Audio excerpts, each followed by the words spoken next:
आप सुन रहे हैं एजी एंटरटेनमेंट की धमाकेदार प्रस्तुति।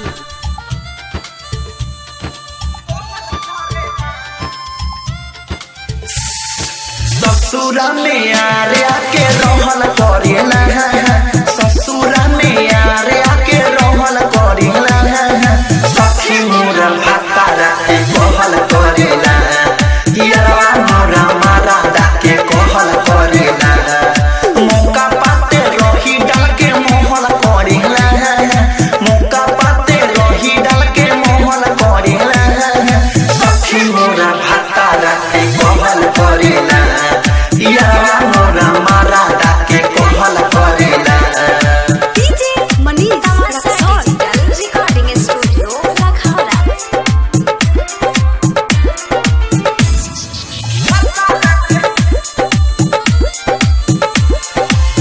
घूमेला संगही में लेके उ दिन में आवते पटा जाला फतरा जमीन में, फतरा जमीन में घूमेला संगही में लेके उ दिन में आवते पटा जाला सैया जमीन में, पिएला कमौती आवेला गस के भोगता राज हमरा दिलवा में बस के, भोगता राज हमरा दिलवा में बस के, बोलीले हम पूछाऊ त सहल करेला, बोलीले हम पूछाऊ त सहल करेला, सखी मोरा भातारा के कहल करेला, यारवा मोरा मारा डाके कहल करेला। आप सुन रहे हैं एजी एंटरटेनमेंट की धमाकेदार प्रस्तुति।